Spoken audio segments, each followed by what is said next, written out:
Welcome back to Navigating Negligence. This is the podcast where we break down real stories, real issues, and real legal strategies behind personal injury law. This is our second episode. We got a lot of positive feedback on our first episode, a few things we're going to change or tweak for this episode, and some new ideas and things that people asked for and wanted to hear more about. My name is Stephen J. Phillips. This is my dad, Stephen D. Phillips, and today we have Alec Mesrobian. If you recall last time my brother Michael was with us, we said we'd be having guest speakers or other lawyers from our office on each of our podcasts. This week it's Alec Mesrobian, who's one of the other attorneys at the office. Hi guys, how are you? Like Stephen said, my name is Alec Mesrobian. I'm an attorney here at Phillips Law Offices. I've been with the firm for a while, I think 8 years. I clerked for 6 of those and have been an attorney for 2. Today, we're going to be talking about 2 major areas of law. And last time we talked a lot about accidents, car accidents, what to do in a car accident. Today, we're going to talk about trucking accidents, which are unfortunately becoming more and more common. And we're going to be talking about construction accidents as well. And at the end, we're going to do some more myths or some facts or fiction. We did that last time. People liked it. We're going to do that again as well. So with that, I'll turn it over to Steve for our first segment here. And we're going to talk about why are trucking accidents more complicated than they seem?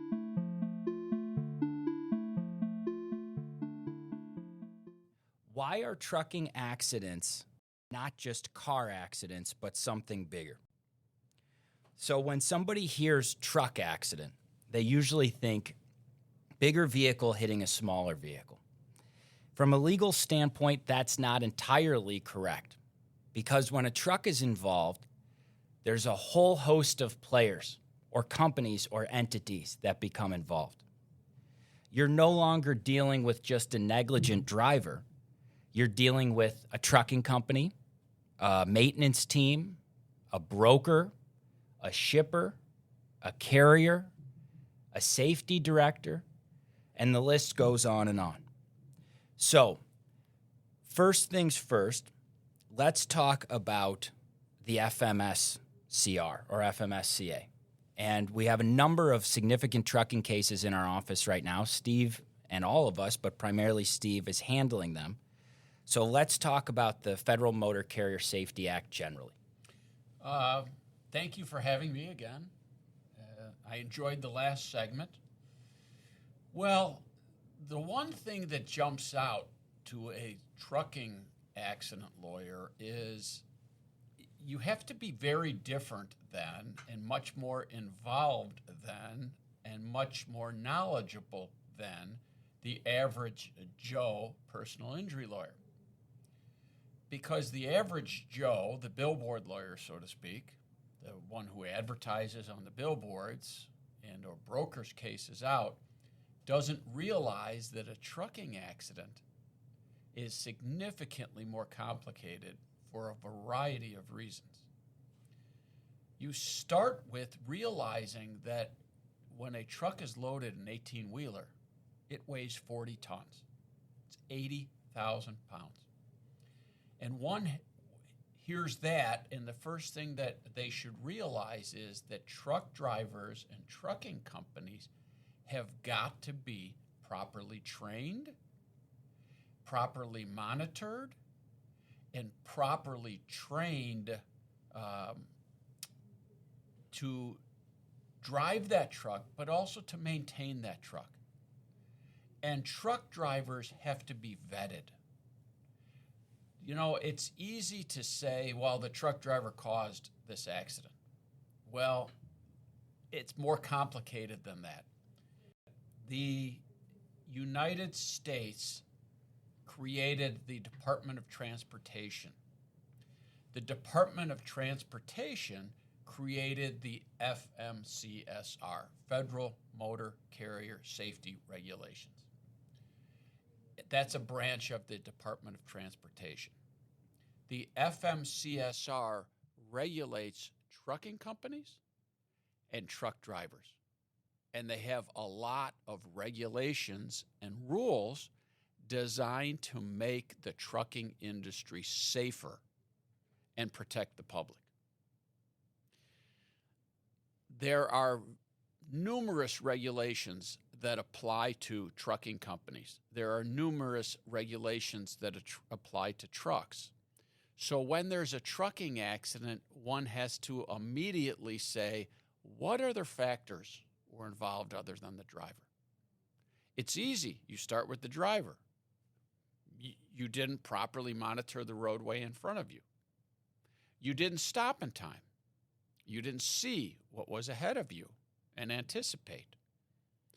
But there are a lot of factors beyond that that you have to investigate. And as a lawyer, if you don't know where to investigate and how to investigate, you're not digging under every rock, so to speak, to find where the negligence lies. The negligence in these trucking cases is usually multifactorial. Mm-hmm. It starts with the driver as the most immediate person to look at. But when you look at the trucking company, did they properly vet the driver? Was he qualified to drive a 80,000-pound, 40-ton truck? Was he overworked? Was he fatigued? The FMCSR sets limitations and sets rules on how much time a driver can drive and how much time a driver can be on duty and how much time a driver has to be resting in order to keep the public safe. And you've got logbooks that you need to look at. You've got the electronic monitoring. All of the trucking companies, virtually everyone, particularly the larger ones, electronically monitor every aspect of these drivers. They know where they are. They know how fast they're going. They know when they last stopped. They know what the RPMs on their truck are. If they're doing their job, they're monitoring these people carefully.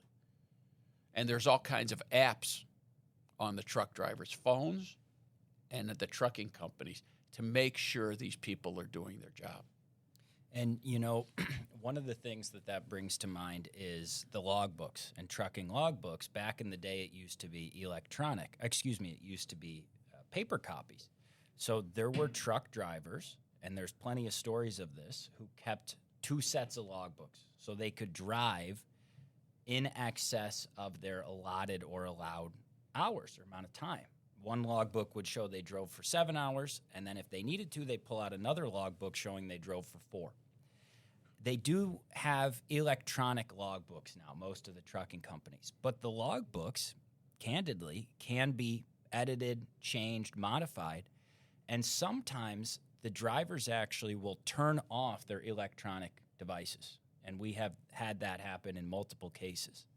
So even though they're on duty, even though they're on the road, they don't turn on their electronic logbook because they don't want to log hours, because they want to keep driving. So that's something that a lot of people don't realize. May I just add? Sure. Years ago, I had a case when there were handwritten logbooks. And when I looked at the handwritten logbooks, they were all on the up and up. Driver was properly resting. Driver was sleeping. Driver wasn't on duty. When I asked for the the diesel fuel receipts and the toll receipts, guess what? He was driving and getting fuel and getting tolls when his logbook said he was resting. And when I dug deeper, I found out he had way overworked. He was very fatigued, and when he rear-ended my client and stopped traffic and killed him, it was very obvious that he had completely falsified his logbooks versus what he was really doing. Mm-hmm. Now, some of the sneaky truck drivers and sneaky trucking companies, they have ways to fudge their electronic logbooks. Mm-hmm. So that's why at Phillips Law Offices we always always request the gas receipts, the tolls, the things like that to compare it to the logbooks. We don't accept their word for it. And one of the things, too, related to the FMSCR and also to fudging logbooks and the idea of maybe not being on the up and up, the legislature in the 1980s, I think, recognized that 30 or 40 years ago, that a lot of these trucking companies were fly-by-night trucking companies. You know, we see some of the bigger trucking companies that are multinational and have thousands of trucks on the road.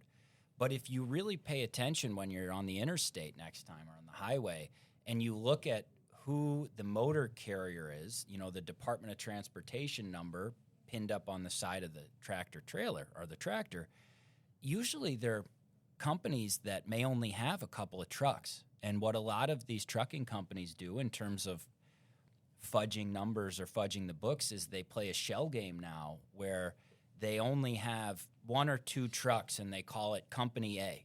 And Company A has one or two trucks. Company B has one or two trucks. And they do that for 5 or 10 or 15 different companies. So in reality, all of these companies are one and the same.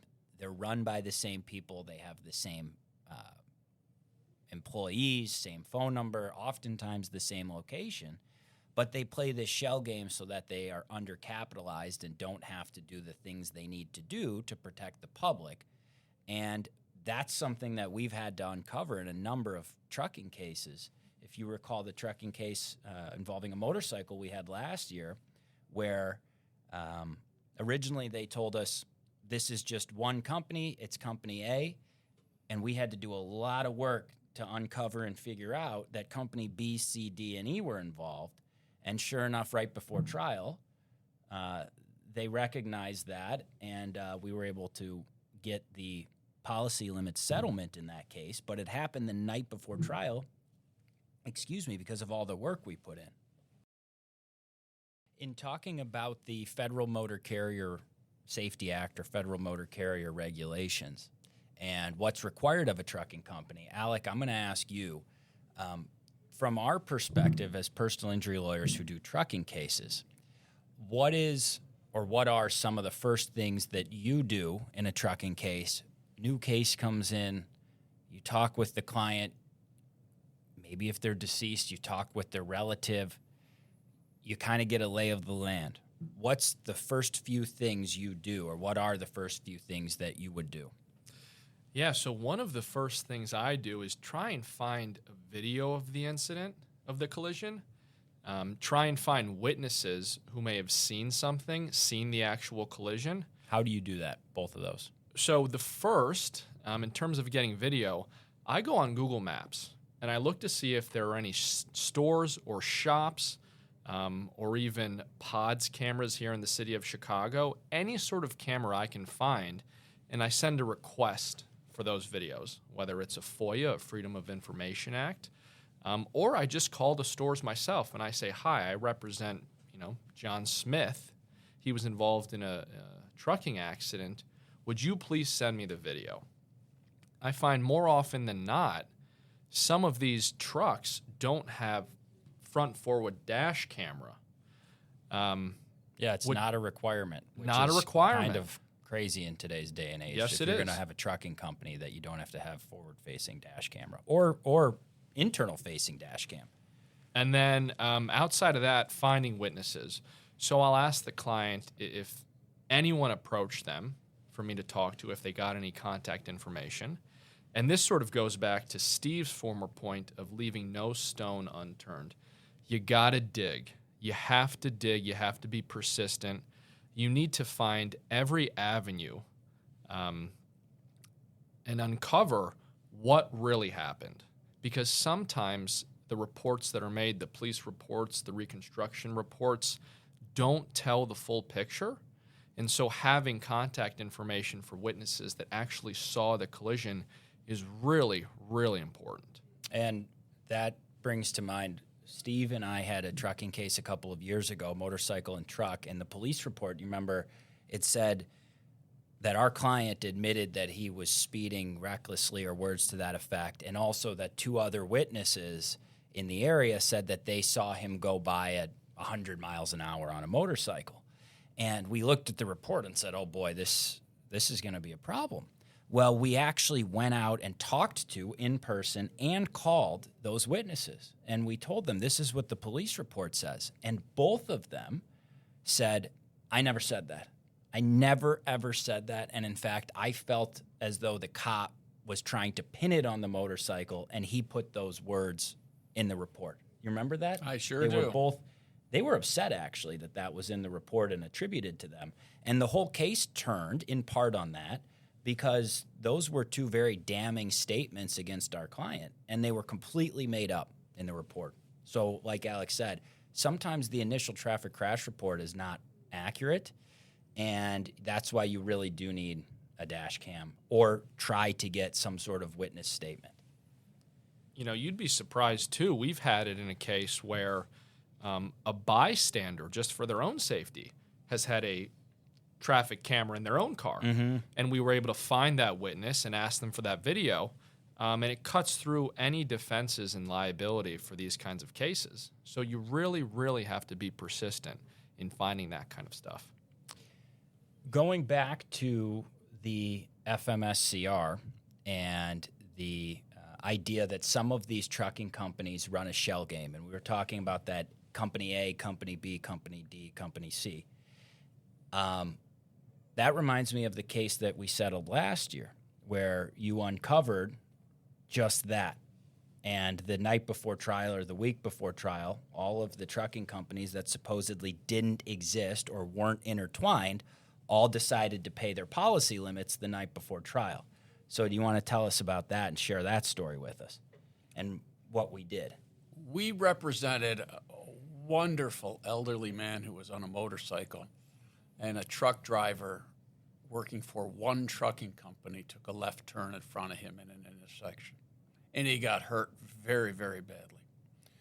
Well, early on in the case, the trucking company said, all we've got is $1 million in insurance.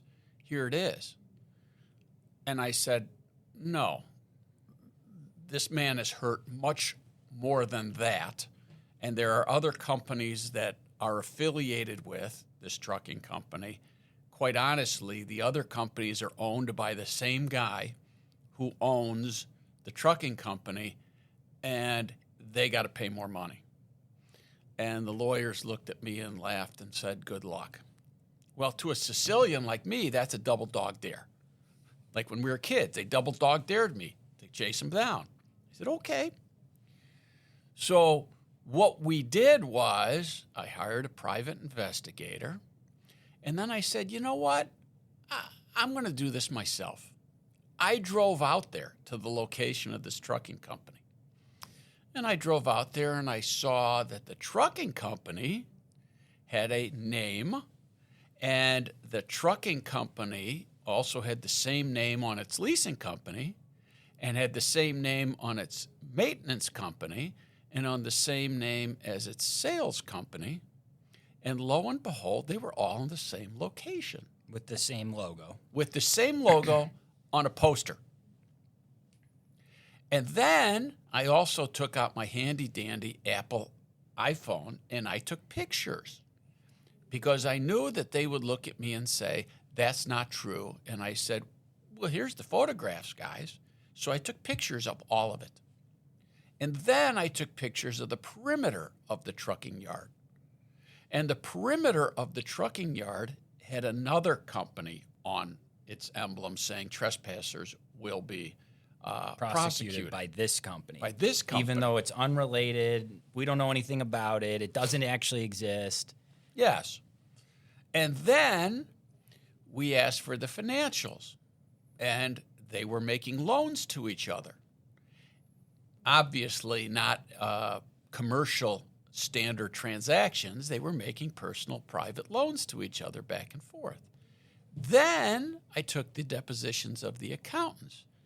They all worked for the same company. Then I asked the accountants who they talked to. They all talked to the same man who ran all four companies. So the fact that they said they were all unrelated, good luck, Mr. Phillips, I said, well, kind of looks like I didn't need a lot of luck. I needed to be persistent, and I need to not accept what you're telling me, and we need to dig down deeper, which is what we did. A week before the trial started, there was a big hearing in front of the judge. Halfway through the hearing, as I'm putting on a slideshow for the judge, and I'm showing all the interconnections between these companies, the judge leans over with her glasses on the tip of her nose and says to the defense attorneys, "Is anybody really here claiming that these companies aren't interrelated?" Well, that's when instead of the $1 million, they settled the case for their policy limits for all of the trucking companies for $4 million. Mm-hmm. The lesson to be learned is don't accept, be persistent, be dedicated, and have some guts. Chase it down. You know, Steve, do you remember the exhibit we used during that hearing? The octopus. The octopus. And I had an octopus because I put the owner of the company as the head of the octopus, and all of the other arms on the octopus were all the companies that he controlled. And while the lawyers got a kick out of that, it really sent the message to the judge of what was really going on here. And you know why that becomes important? Going back to this idea of a shell game or fly-by-night trucking companies, the legislature, United States Congress, in the 80s, I think it was 1980, when they enacted the Federal Motor Carrier Act 40 years ago, they put into that bill a minimum requirement that trucking companies need to have in terms of insurance. And back in 1980 or 81, sometime around then, they said if you're going to operate a trucking company in this country, you need $750,000 of insurance coverage to protect other users of the roadway. It is now 40 years later, and that number has not changed. And that's what's very frustrating. Inflation was not factored into that. A lot of those bills, it requires that amount to pace inflation or pace the consumer price index. That wasn't written into that bill. So if you do the math on $750,000 in 1980, that's the equivalent of $3 million today if it had kept pace with inflation. So these trucking companies get away with being undercapitalized, not having enough assets to pay a money judgment when they hurt people, and they don't have to have sufficient insurance coverage. You think of 80,000 pounds on the roadway and the amount of damage that can do, and $750,000 is rarely enough to cover that. So that's part of the reason why we have to uncover all of these other shell companies and figure out who's really involved in these cases. So, Alec, I'll ask you this. What are some of the most common, we talked about it a little bit, but what are some of the most common causes of a trucking accident? From your perspective, things you've seen. Sure. I think the first and foremost biggest one is distraction. Drivers are on the road for a long time. Even though it's supposed to be regulated, as Steve pointed out earlier, some drivers stay on the road longer than they're supposed to and become distracted. Outside of that, there are times when drivers with these big 80,000-pound cars, vehicles, trucks, aren't trained well enough to drive them and can't stop the vehicles or don't anticipate how much braking there needs to be to actually stop one of those trucks, which can cause tremendous large-scale accidents and injuries to people. When you say distracted, cell phone? Cell phone. iPad? Big one. iPad. What about maintenance?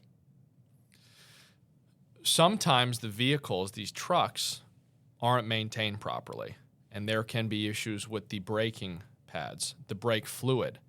These trucks are really intricate pieces of technology, and if the maintenance isn't upkept on them, that can cause serious collisions. That reminds me of the case we had with the tandem trailer. We had a case with a tandem trailer a few years ago where usually there's the one trailer on the back of a tractor. Some states allow 2. Other states actually allow 3. So you can have 2 or 3 trailers in tandem. And they have to be coupled properly. And if you recall the case we had a few years ago, we had a wonderful guy in his 50s, married, children, was the type of guy he used to on Thanksgiving and Christmas go to the local shelter and pick people up, bring them back to his home, and they would cook for him, men, women, and children, and buy presents for the kids and give them a warm place to have Thanksgiving and Christmas. And he would routinely do things like that. Just a truly superhero, wonderful man. And he was a truck driver on his way home in his semi-truck. And if you recall, it was nighttime, and another truck, tandem truck, wasn't properly coupled. The guy, genius, who coupled the trailer of this other truck, the second trailer, didn't hook it or couple it properly. And the truck separated from the trailers. And the second trailer came off, no lights, no flares, no reflectors, and came to rest on the edge of the travel lane on an interstate. And our guy was coming from behind about a mile or 2 back. He would have had no idea. It was nighttime, middle of the night. And the pictures are just terrible. But this trailer's not illuminated, no flares, nothing, hanging out a few feet into the roadway. On a curve. On a curve in the nighttime, and I think it may have even been snowing or really cold as well.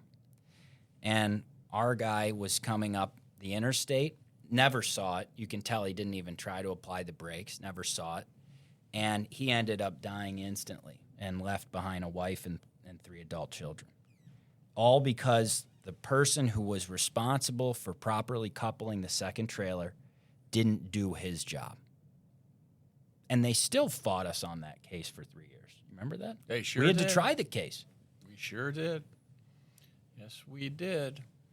So that's a good reminder, and maybe let's give people some points or things to remember involving trucks. And one of the things I would start with is don't tailgate a truck. If you're on the road and you're driving behind a semi-truck, a lot of us think, oh, well, they're professional drivers. It's a professional company. I'm sure they did everything right. Trucks can decouple. They can pop a tire. The load can come out of the back of the truck. Don't tailgate trucks. Give them a lot of space on the road, and don't assume that the driver is a professional, competent, well-rested driver. Amen. Amen. What else? Well, the one thing that comes to mind immediately is don't make a sudden stop in front of a tractor trailer. They can't stop like a car. And boy, oh boy, if you have a semi-trailer behind you and you come to any type of sudden stop, or even if you don't and you come to a slower stop, pay attention in your rearview mirror to what's going on with that tractor trailer behind you. We have a case right now where we've got a line of cars stopped in a construction zone. And our car is the last car stopped, and a semi-trailer comes barreling down the road and rear ends. It strikes the rear of our car at 55 miles an hour. Destroyed this family. Just horrible. And the truck driver, turns out, was watching TV on his cell phone. Can you believe that? Watching TV on his cell phone.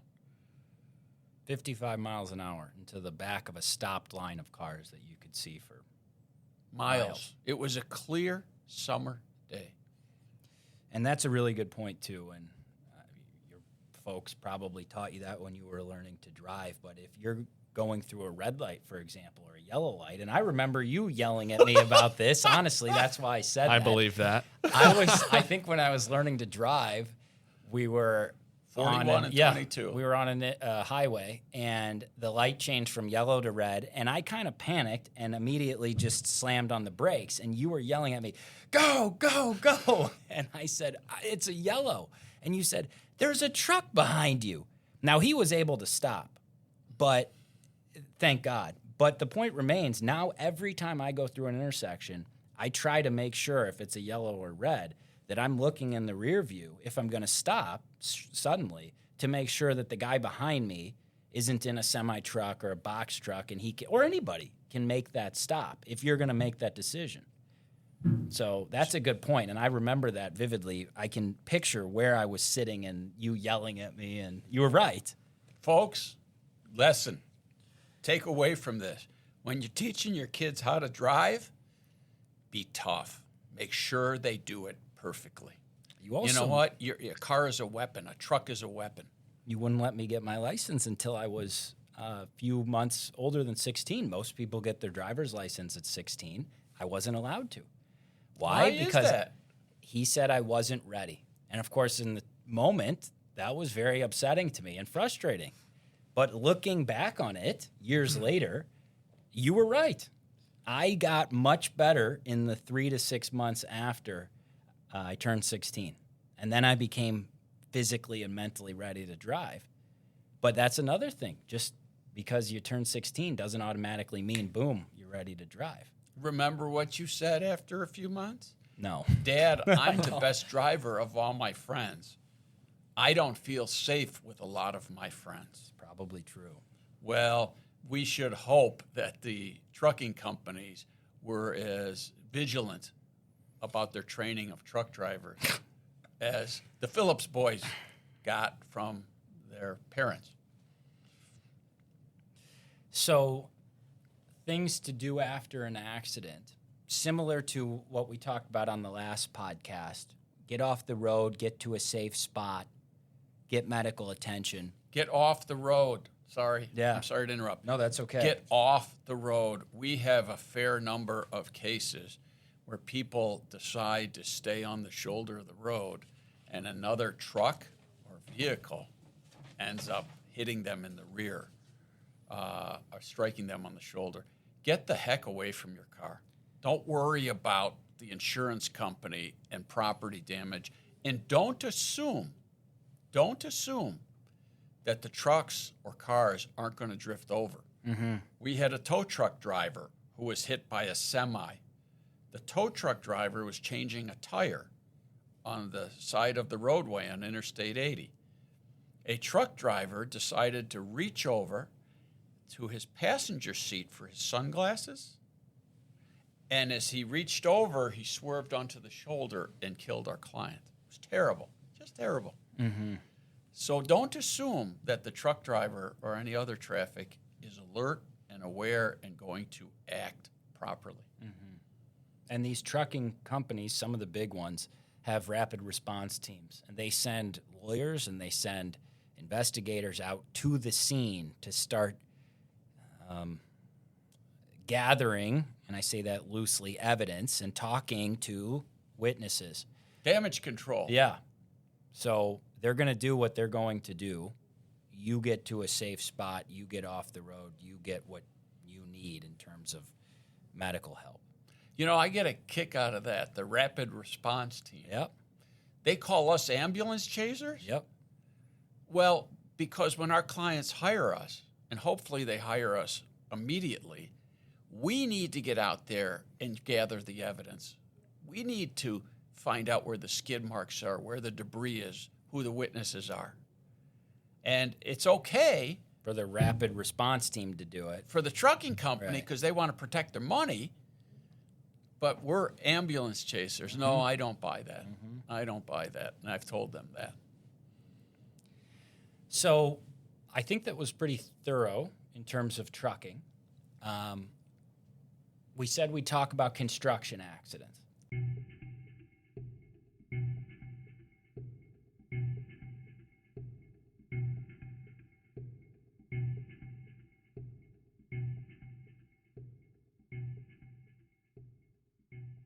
Okay, so segment 2, our next segment on the podcast today. Construction accidents and construction injuries. Just like trucking cases, oftentimes a construction accident involves a pretty significant injury. It's not usually bumps and bruises. Oftentimes it's amputations or death.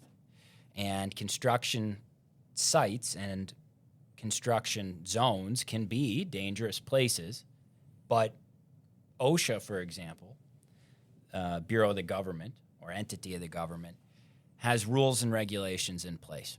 And a lot of times people are anti-rules, anti-regulations. You know, they don't like the idea that the government is or a judge is telling them what to do or the legislature is telling them what to do. But if you look at the number of workplace accidents after OSHA's been involved, and candidly after some of these personal injury cases have been filed, the number of amputations and severe injuries on the job site has gone down significantly over the past few decades, in part because of those rules and regulations. So in many of these cases, there's a lot of subcontractors working on scene. And that's one of the things people don't realize. It's not just a general contractor who's overseeing everything. There are 3, 4, 5, 6, 7, 8 different companies at any given time on one job site. So you can imagine the environment that creates. You know, in many of these cases, it's not just a worker's employer who's responsible. Oftentimes, there's another company that's really the at-fault party here. So I'll ask you, your experience with construction cases, obviously you've done more than Alec and myself. What's your experience with construction sites and some of the distractions that workers have to deal with on a construction site and how that may contribute to an injury? Well, remember, on construction sites, workers are working with large tools or structures that are very heavy and very dangerous. So safety should be a priority on a construction site. Realize that when a worker is up on a scaffold, there's a lot of potential distractions. It can be weather. It could be odors. For example, if a welder is down below, or they're painting, or they're pouring concrete. It can be noise. Noise can be a distraction to workers. And the OSHA regulations take these potential distractions into account. And they say, okay, on a workplace, we want to make sure that distractions that can create safety problems are accounted for. Mm-hmm. We want guardrails in place. We want holes covered. We want warnings on the holes. We want to make sure that the holes are covered properly. And that if you're going to cover it, for example, with wood or metal, you secure it so it can't open up. So the OSHA, right, as you were saying, and rightfully so, a lot of people are anti-rule, anti-regulation.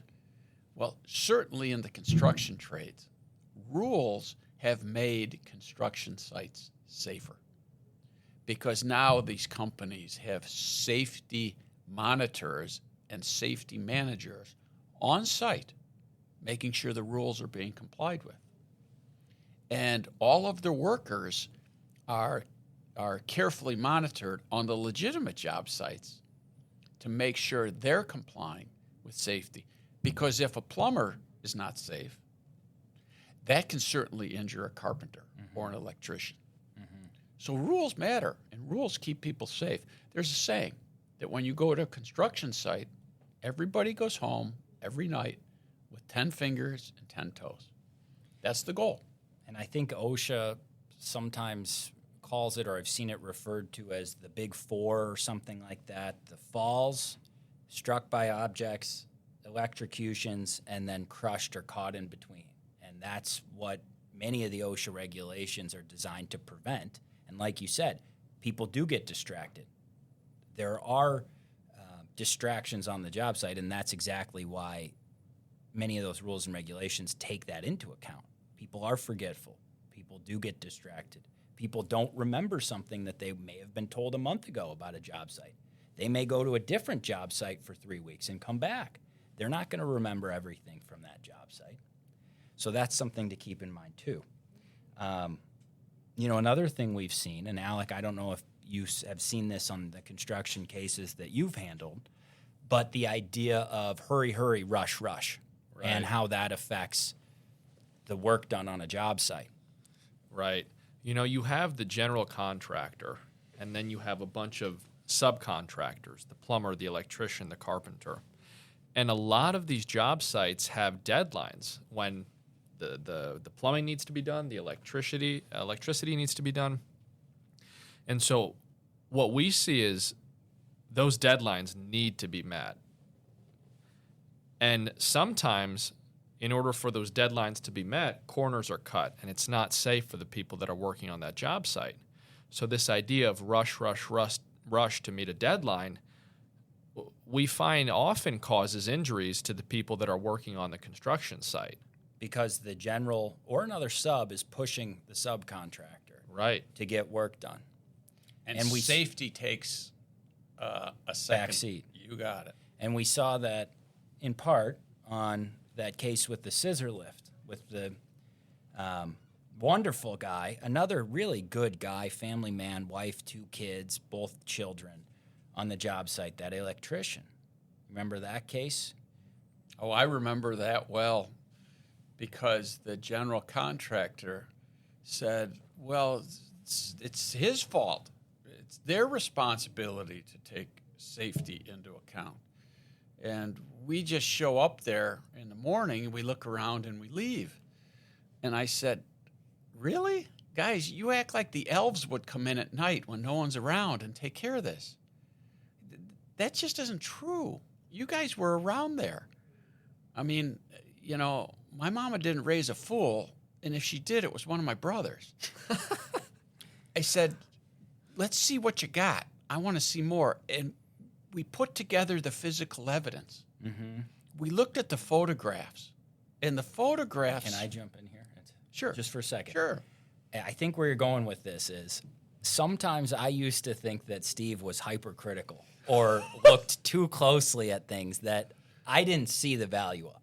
And I remember vividly that case looking at photographs of the job site, because one of the defenses, the biggest defense, was nobody was supposed to be in that area. Do you remember that? I remembered it well. The general, the other subcontractors, they all said, your guy, your client, we told him 100 times over not to go in that area. Of course, there was no evidence of that really, but that's what they said in their depositions. Steve, everybody knew that you weren't supposed to be in that area of this. It was a big warehouse, many, many thousands of square feet. And our client was working in a corner. And they told us he wasn't supposed to be there. And mind you, also in the photos, remember the photos from after the accident? Within 15 minutes, our client fell in a box out. It was a cutout in the concrete, or a box out, where when concrete is poured, they leave essentially a hole for plumbing or for electric. And it's the same color as the surrounding concrete. So you could imagine up on a scissor lift, 20 or 30 feet in the air, you can't really see. You lose your depth perception. There were no barricades in the hole. There were no warnings, nothing. No flags, nothing. No horses, whatever they call them. Horses, barricades, no tape. And can I interrupt? Yes. Only because this really got to me. Yeah. They took photographs. They came out with the rapid response team, and they were there within a half an hour. And the photographs were timed. There were barricades in the holes in the floor. They were clearly marked. And they said, we clearly marked these. He should have seen them. Well, we dug deeper, and we found photographs in the half an hour before this happened. There were no barricades in the hole. They put the barricades in after this man died, while he was lying on the concrete. And the rapid response team took photographs, and they tried to pass them off to us, that the barricades were there when our client fell in the hole. They would have absolutely gone with that if the metadata, if we didn't discover that the photos were after the fall by a few minutes. Yes. Yeah. Yes. And they spray painted danger, hole. Remember on the plywood? Yeah. 15 minutes afterwards. And that really got under my craw, and I let the defense attorneys know that this man had just died and they were doing the CYA. But going back to what I was saying about that is their defense was that our client wasn't supposed to be in the area. Well, we were looking at photos. I think it was one night, I don't know, 9, 10 o'clock at night on one of our impromptu Zooms that he has us do, where we were going through all the photos from after the occurrence and from before the occurrence. And I didn't appreciate at the time, a few years ago, many years ago, the significance of literally just little things you might pick up on in a photo. This case really taught me the importance of that, because I don't know if you remember this. You pointed out and noticed there's saw cuts in the concrete. And you can't make a saw cut in the concrete until after it's cured. And what does that mean? Other people were on that concrete, making cuts in the concrete, not just our guy. And then we also noticed, you noticed, that there were Gatorade bottles and trash and in the holes. That wasn't the elves that did that Right. in the middle of the night. That was other workers on that concrete. Exactly. That they said no one was allowed to get on, and no one did get on. Right. And they said nobody other than your client went on that concrete. Well, the saw cuts proved that there were other people in that area who had to encounter that dangerous box out. There was trash and garbage in the holes in the box out showing other people in that area. And then there was also concrete rebar sitting on that concrete. And that showed, again, other people in that area had been there. And that really cut against their defense that nobody would ever have gone in that area. It showed a lot of people had been there. And I didn't appreciate the saw cuts or the Gatorade bottles in the photos until you pointed that out. And that became a big piece of our case. So that really taught me the importance of circumstantial evidence, which is or physical evidence, which you always say doesn't lie. You can't manipulate it. It tells a story.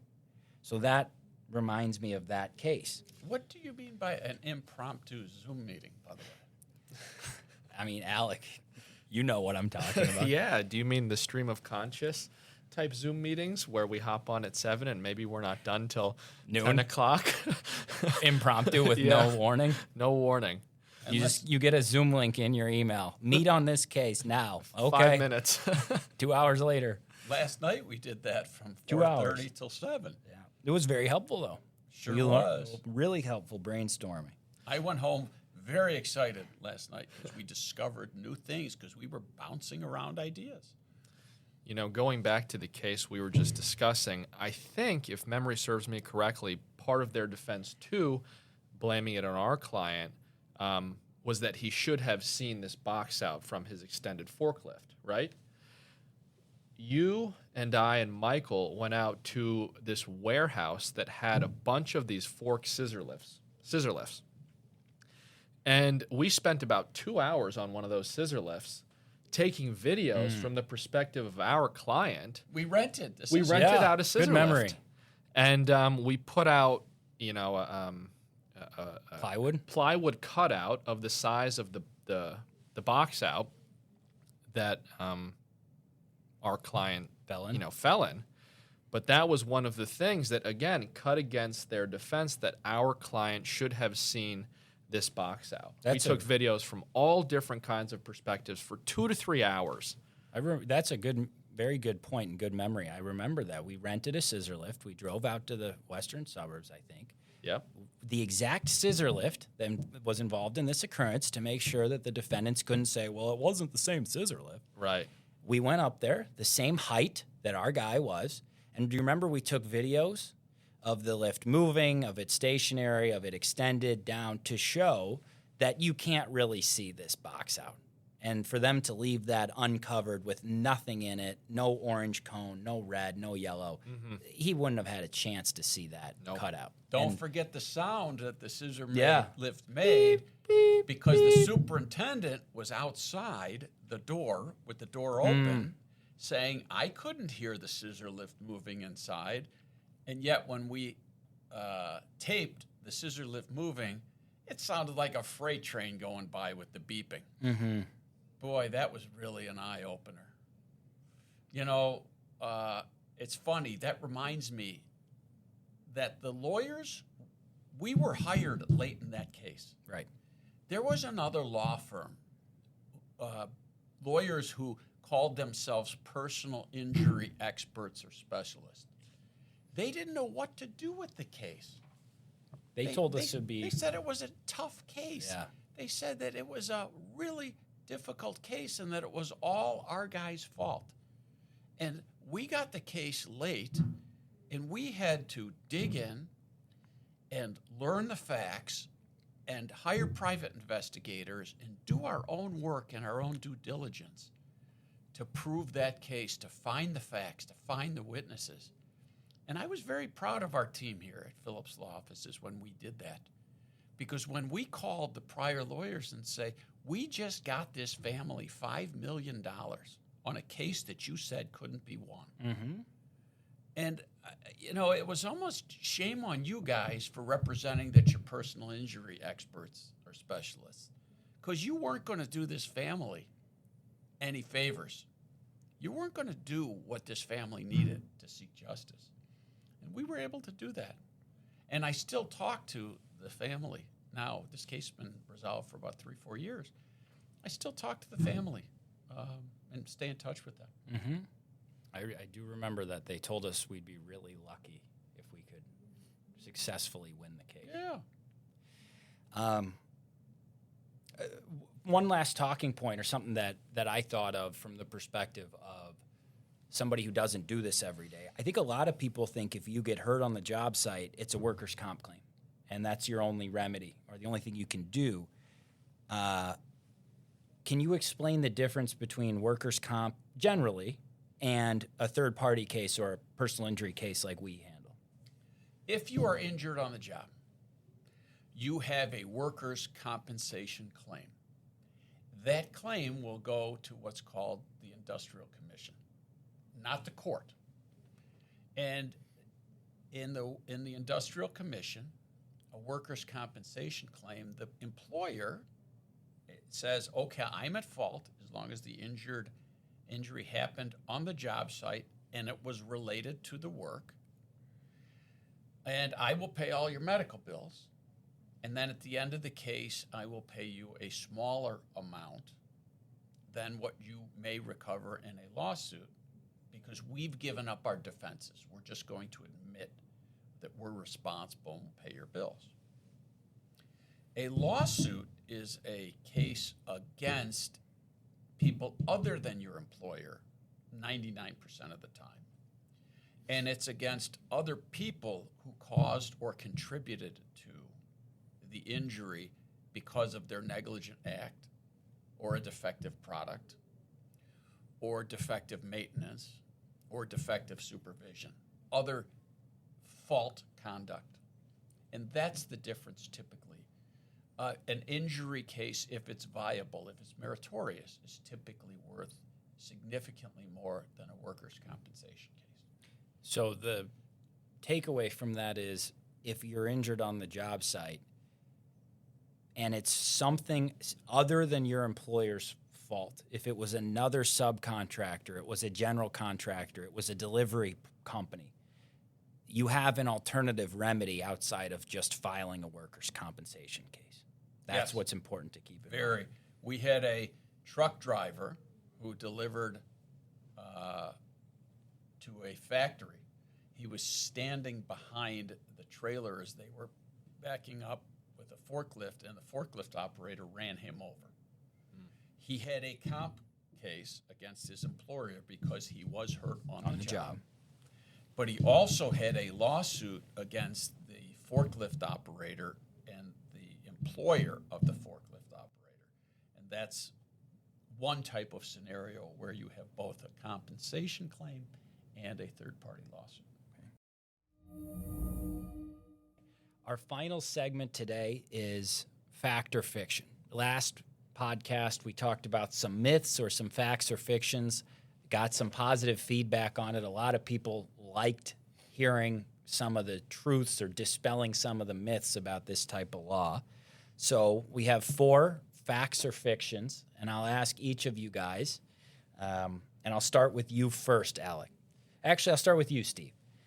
So number 1, people say or people may think we have a nemesis, arch enemy, opposing counsel that we face off with daily, like in Suits or in the movies. Is that true or false? That's false. You know, you got a few on both sides, plaintiff and defense, a few outliers who are either not civil or a bit not right. And I have found over the years that the people that I don't get along with are mostly people who most people don't get along with. And there's enough lawyers now in the city of Chicago that you don't see the same people over and over again. You do see them from time to time, but obviously not daily. Okay. Number 2. Alec, I'll ask you this. A deposition, which is a sworn under oath statement where a person raises the right hand, the witness raises the right hand, answers questions as if they were in a court in front of a jury. In the movies or on TV, depositions often involve angry rants, long-winded narratives, screaming, lots of back and forth about the merits of the case. Is that a fact or fiction? That's going to be fiction. Again, it's not like what you see in the movies where one party drops a large stack of documents, opens the stack of documents, and the deposition or the scene ends. That's not what it's like. Like Steven said, you have an opportunity to ask questions of that witness. The opposing counsel has opportunities to ask questions of that witness. There might be a little back and forth, and then you go on with your day. Well, I would say depositions are really important for the investigation and for getting to the bottom of what happened. And we kind of, there's a bit of tactic to it, but it's not yelling and screaming like in the movies. Right. In terms of your interaction with the opposing counsel, no, there's not a lot of yelling and screaming. But you do need to prepare in-depthly about what questions you're going to ask, who you're taking at what time, and what you're going to show that witness and ask them about. Well, I got to qualify that bit. Occasionally there is a little bit of short tempers, and I don't know. I got called a bully in a deposition because I was making a witness answer the question. She didn't want to answer the question. My client's husband died in an operating room. He died, and he shouldn't have. Elective procedure. In an elective hernia procedure. And I wanted to know what happened in that operating room. And this one witness, one of the nurses, didn't want to answer my question, so I called the judge. The judge made her answer the question as asked. Now, the defense attorney looked at Stephen and Michael and said, "Your dad's a bully. I want you to know your dad's a big bully." And I just said, "I don't think I'm a bully. I want to find out what happened." Well, at the end of the case, I was friends with that defense attorney, and that defense attorney actually asked me to represent some of the partners in the firm because I was a gentleman, but I did fight hard, and I did continue to fight for my clients' rights. Sometimes it's about, what do you always say? It's about who's on the other. Whose ox is being gored. Or as I have a saying that sometimes they call us plaintiffs' lawyers or me the boogeyman. And I say, yeah, maybe. But when you have a problem, when one of your family members has a problem, you like the boogeyman. The boogeyman is your best way to seek justice for your family and to right a wrong. Number 3. You have, and I'll ask you this, Alec, at any given time, you have numerous cases going on, both in court and outside of court, small cases and bigger cases. Is that a fact or fiction? That's a fact. Like Steven said, we have many cases in the office. Each lawyer has their own handful of cases, and then for some of the cases that require more hands on deck, that's where there's more of a collaborative, there's more collaboration in the office on those cases. But no, it's certainly not one case at a time. And that's something I've had a number of people ask me, are you working on one particular file or one particular case for the next few months? And maybe if you're getting ready for a big trial, you may devote almost all or all of your time to that trial, absolutely. But it is a lot. You are juggling a number of cases. You're going to court. I may go to court on 3 cases. I may have 3 cases up tomorrow morning. Steve may have 1.